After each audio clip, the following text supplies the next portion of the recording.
बड़ा होना अर्थात समझ में, ज्ञान में और जागृति में। तो ये हमको समझ में आ जाए, जहां समझ आए तो कोई भी काम पॉसिबल नहीं है, बस समझ की कमी है। जिस दिन समझ आ गया, टेक्निक समझ में आ गई तो बहुत इजी। आप जहां समझ की कमी के कारण हमारे अंदर लोड है, याद रख लीजिए, जितना भी बर्डन हो रहा है आज की मानव जाति में, क्योंकि वो कुछ चीज समझ नहीं पाया है, इस कारण से पूरा बर्डन बन रहा है और सिर दर्द हो रहा है। तो हमको ये समझना पड़ेगा, due to the lack of understanding the getting the burden in the life. तो हमको समझना है कि हमको समझ पे कॉन्सेंट्रेशन होना है। समझ किससे आएगी? जब ज्ञान प्राप्त होगा, और ज्ञान तब आएगा जब जागृति की ओर हम बढ़ेंगे। तो जागृति उद्देश्य रखना है हमको। क्या रखना है उद्देश्य? जागृति। पर हम लोग क्या उद्देश्य रख रहे हैं? दाम। क्या रख रहे हैं? दाम। पैसा आ जाना चाहिए, ये बाय प्रोडक्ट है। समझ आए तो दुनिया का कोई काम नहीं आएगा, सब काम अपने पास आ जाएंगे।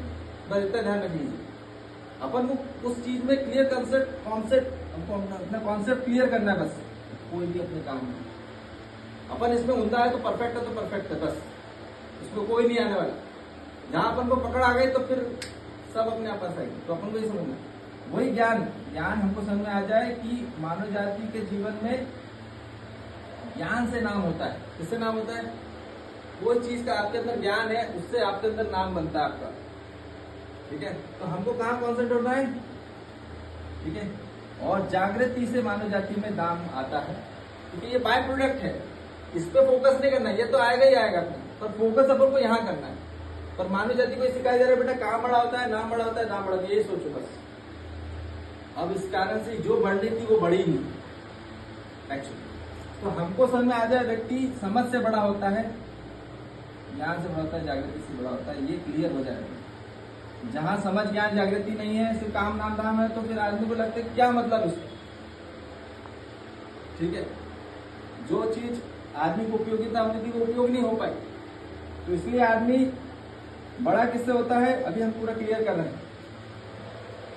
इस पे हमको फोकस करना है, ये हमारा पर्पस है। पर्पस क्या है? अवेकनिंग। कहीं ना कहीं बेहोशी में अपन चल रहे हैं, इस कारण से एक्सीडेंट हो रहे हैं। जागृति में रहेंगे तो अपन कहीं ना कहीं से ढूंढ ही लेंगे, कहीं ऐसा है नहीं चीज। तो अपन को जागृत अवस्था में होना है, होश में होना है। ठीक है, ये पूरा ध्यान रखिए, लिख लिया।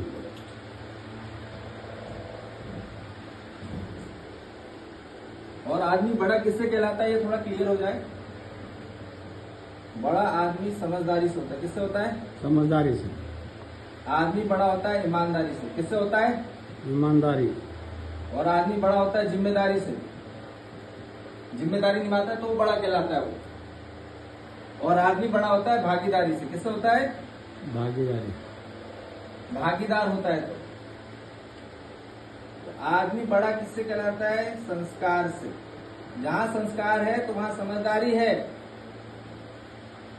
और जहां सभ्यता है वहां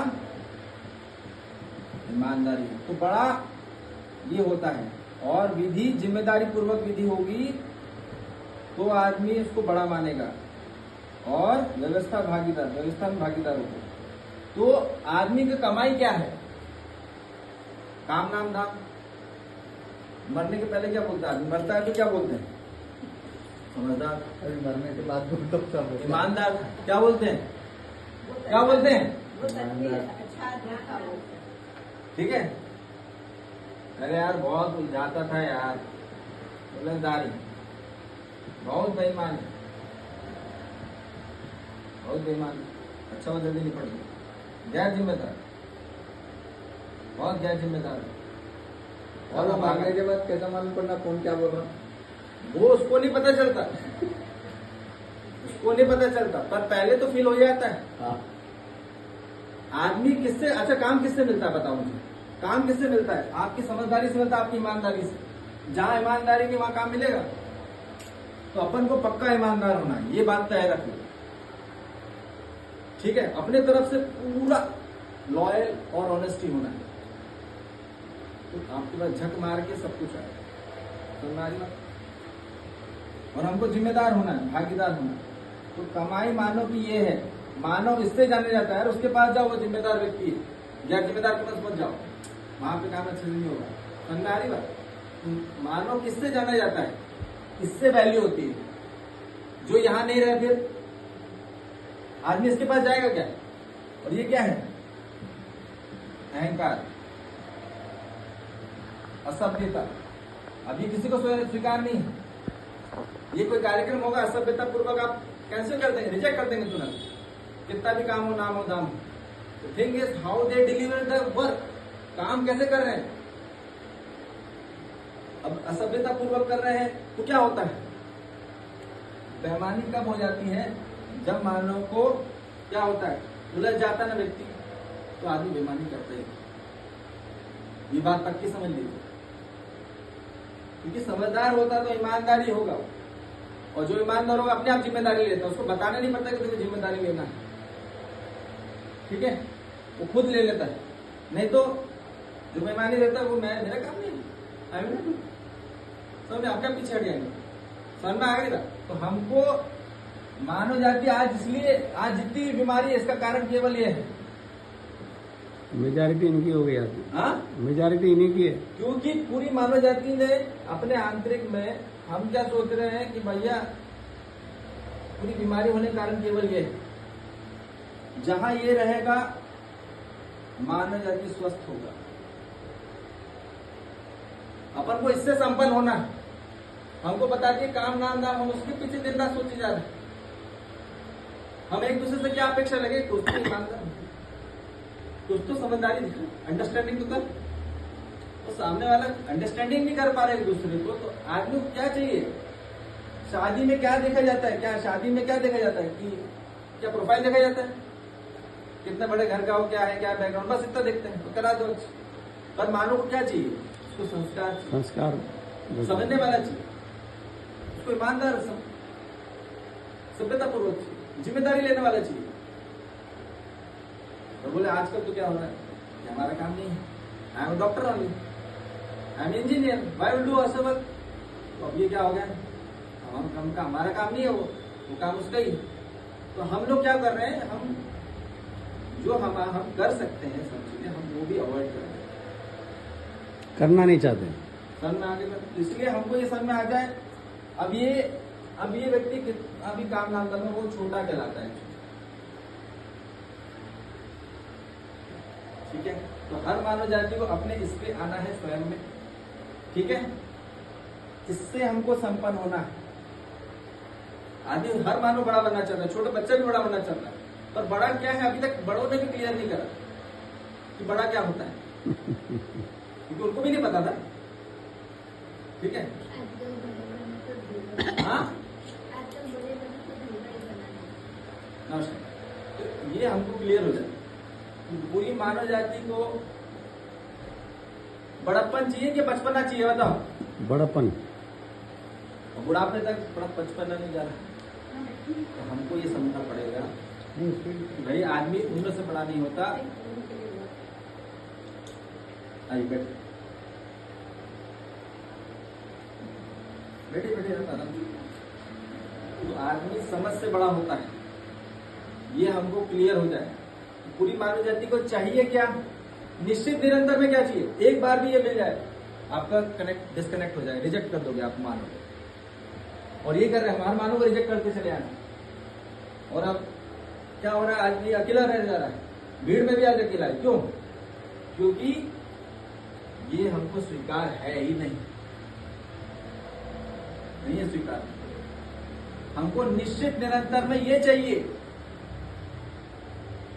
certain with consistent understanding we need, loyalty we need, responsibility we need, partnership we need, and that's our real profit. ये प्रॉफिट, ये है लॉस। इसलिए आंतरिक में,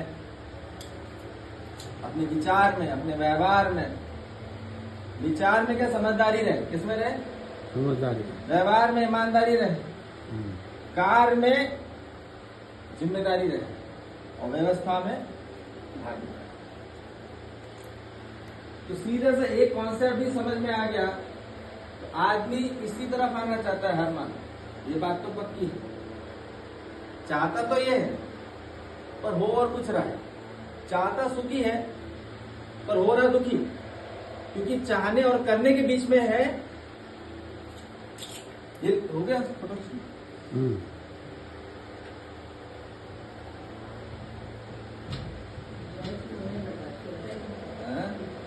सबको शॉर्टकट चाहिए ना आजकल, ऐसा तो शॉर्टकट तो बेईमानी उलझन में ही आती है।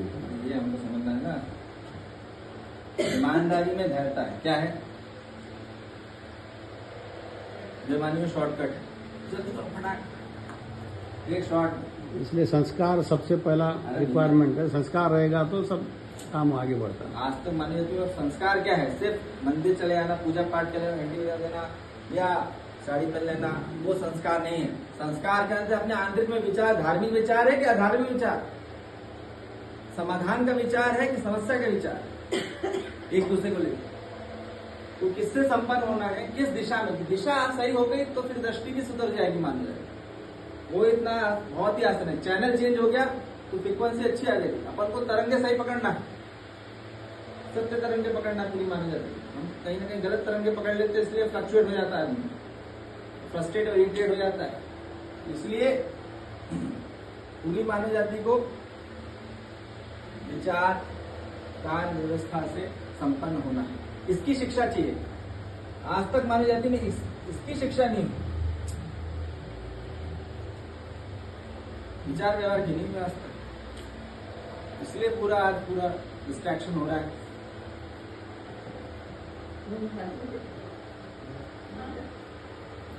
ठीक है, और तो एक बार और थोड़ा सा बता दें।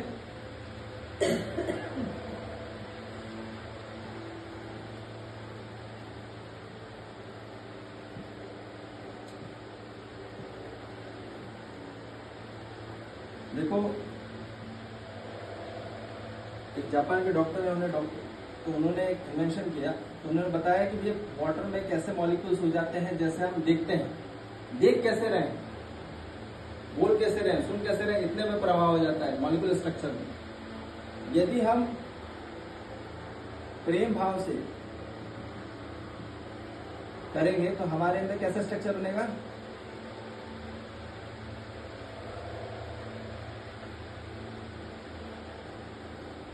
और जब अपन घृणा करते हैं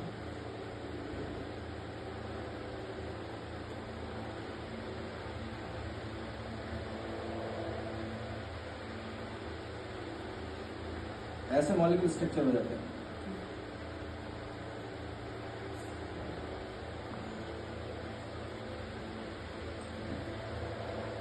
और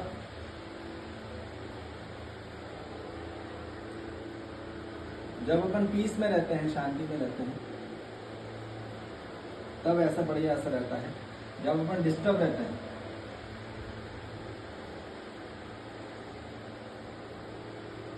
ये इंटरमॉलिक्यूलर स्ट्रक्चर हो जाता है।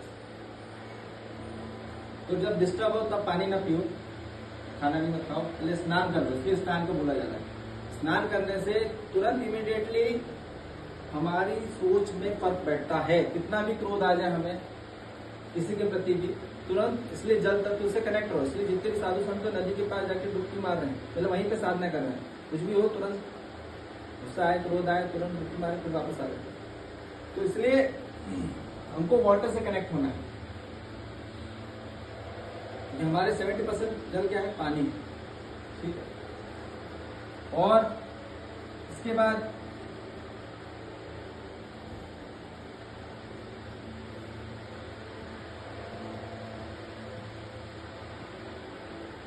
हमको क्या चाहिए? हार्मनी चाहिए।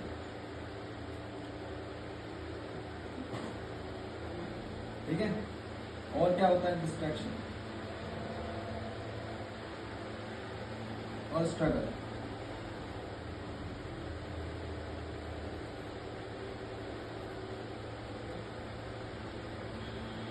इसलिए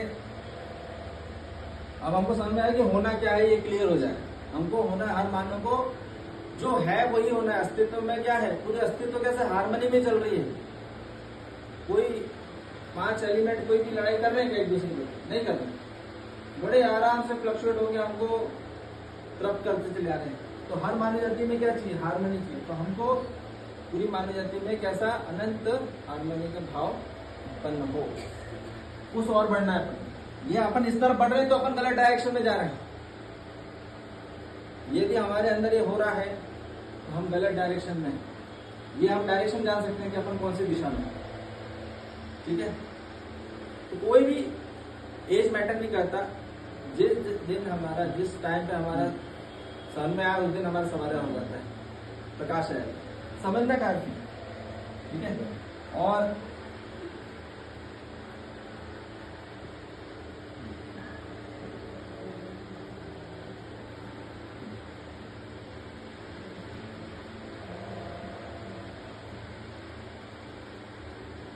अपनी सेटिस्फाई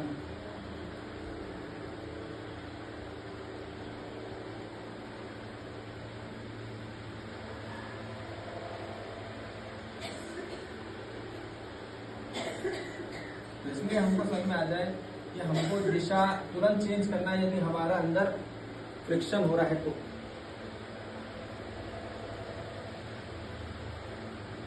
ठीक है, तो इसलिए अपन सही फ्रीक्वेंसी, सही चैनल पकड़ो।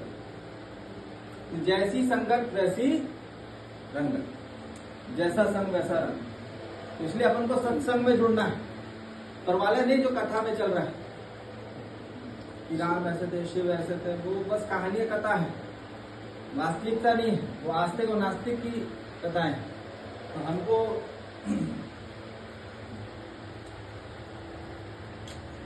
ये हो गया।